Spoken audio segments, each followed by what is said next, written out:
Sponsored by Advanced German Homeopathy Clinic.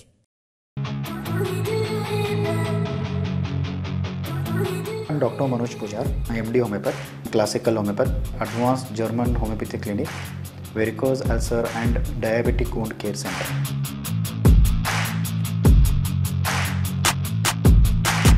आणि माझा क्लिनिकचा address Kalashri apartment, first floor, Tilakwadi, Khanapur road, Belgaum.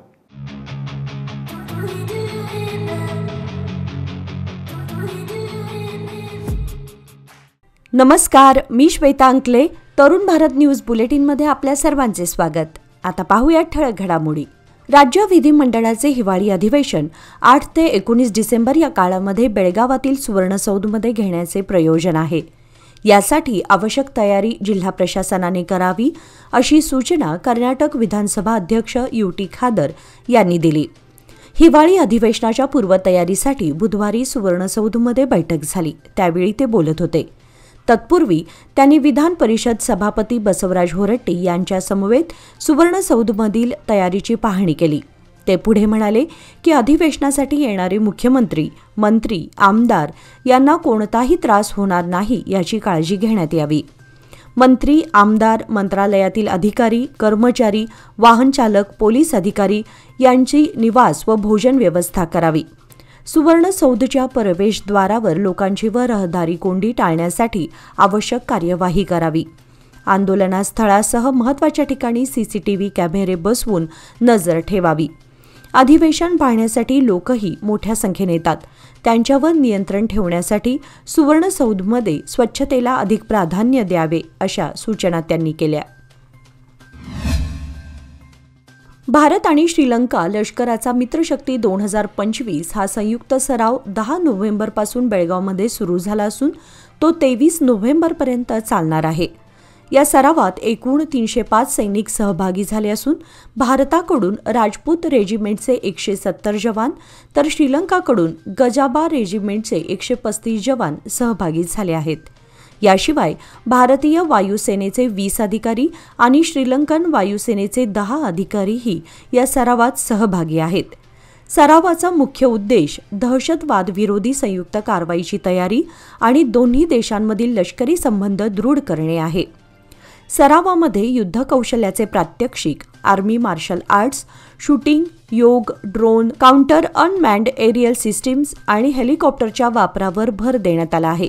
तसेच हेलिपॅड सुरक्षा आणि जखमी जवानांची सुरक्षित सुटका यासारख्या कृतींचा संयुक्त सराव केला जात आहे. या सरावाद्वारे दोन्ही देशांच्या सैन्यामध्ये परस्पर समन्वय, तांत्रिक ज्ञानाची देवाणघेवाण आणि संयुक्त मोहिमांमध्ये जीवितहानी कमी करणे यासारखी उद्दिष्टे साध्य होणार आहेत. मित्रशक्ती 2025 सरावामुळे भारत श्रीलंका लष्करी संबंध अधिक दृढ होण्यास आणि प्रादेशिक शांतता टिकवण्यासाठी मदत होणार आहे.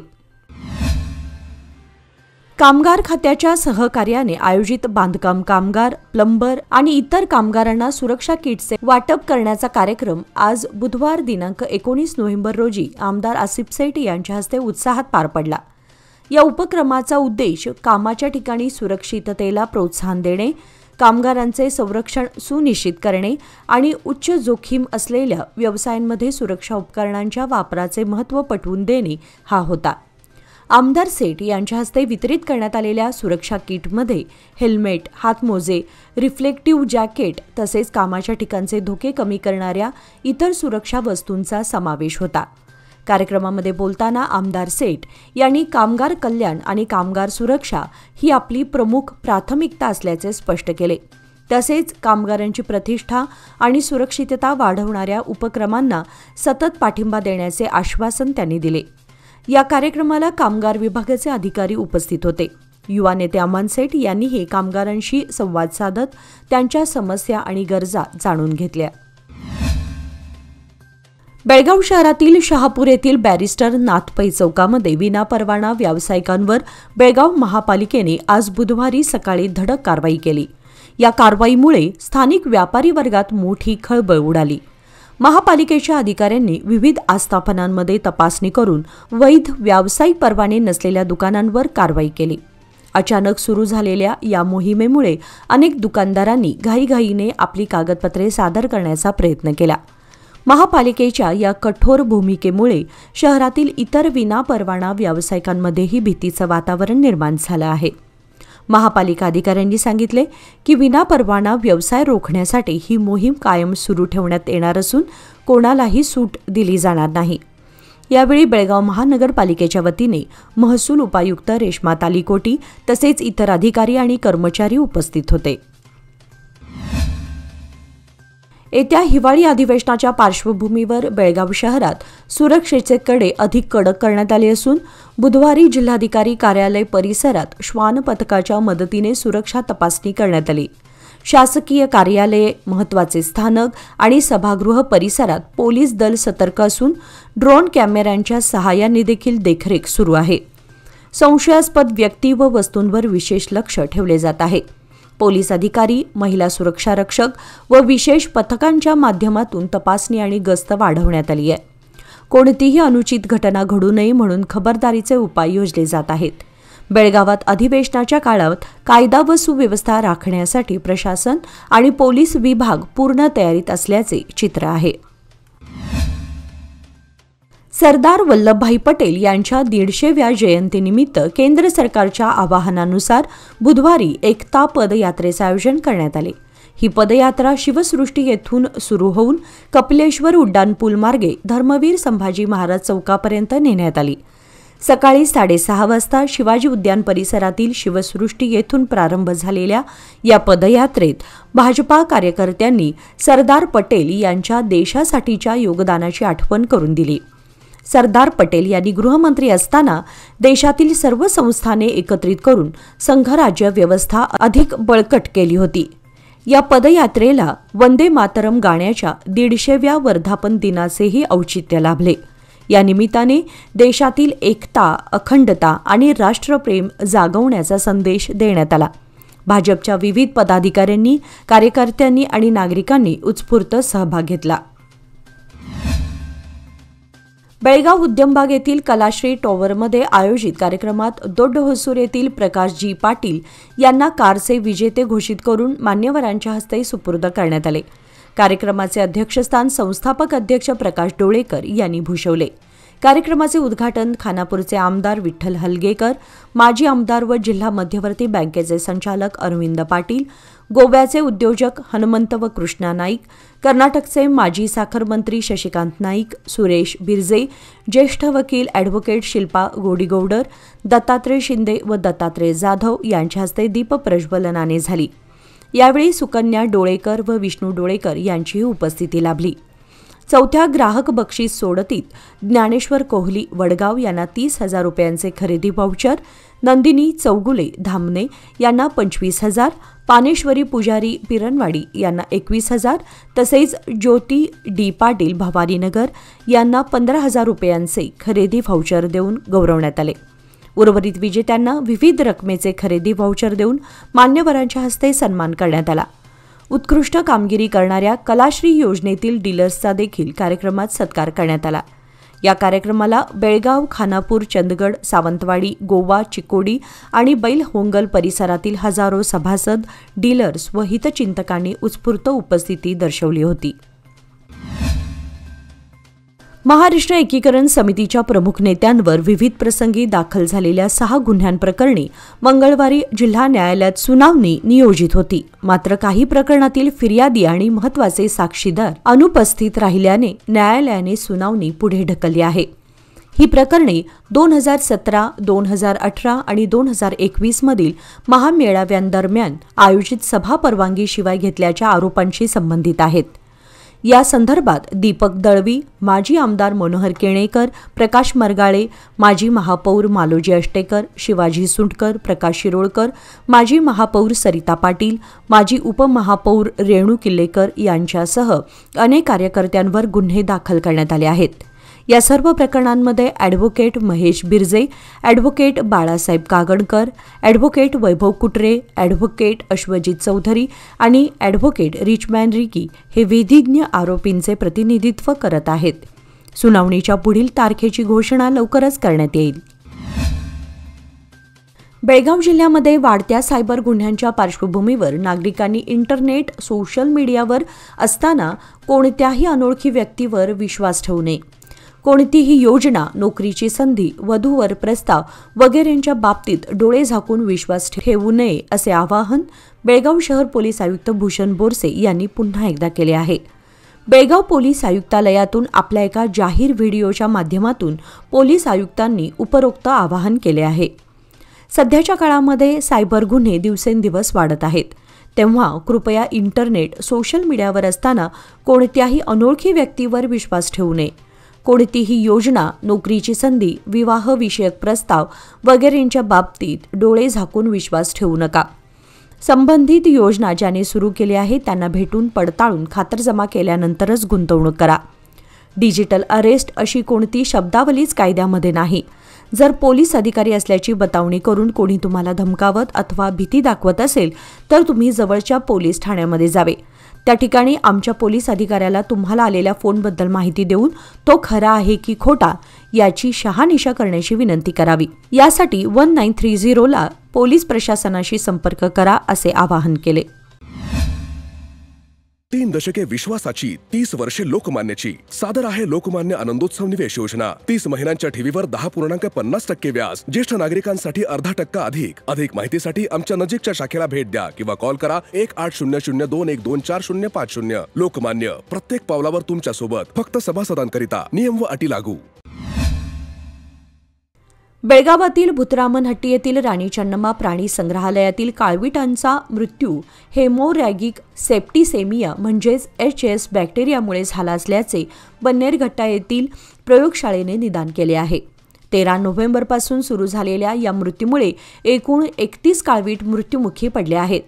काळविटांचा मृत्यू लक्षात आल्यानंतर तत्काळ बेंगळूर येथील तज्ज्ञ डॉक्टरांना बेळगावात पाचारण करण्यात आले. तसेच स्थानिक डॉक्टरांची मदत घेऊन मृत्यूमागचे कारण शोधण्याचे काम सुरू केले गेले.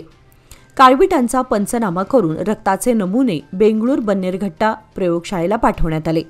प्रयोगशाळेच्या अहवालानुसार HS बॅक्टेरियामुळेच काळविटांचा मृत्यू झाला असल्याचं निदान झालं असून संबंधित प्राणी संग्रहालय आणि वन खात्याला याबाबत माहिती देण्यात आली आहे. न्यायालयीन कामकाज सुरू असताना बहिणीच्या खून प्रयत्नाची धक्कादायक घटना बेळगाव जिल्ह्यातील अथनी न्यायालयात घडली. मीनाक्षी रामचंद्र शिंदे वय 50 या महिलेवर हल्ला झाला असून त्यांच्यावर रुग्णालयात उपचार सुरू आहेत. बाबासाहेब चव्हाण असं अटक केलेल्या आरोपीचं नाव आहे.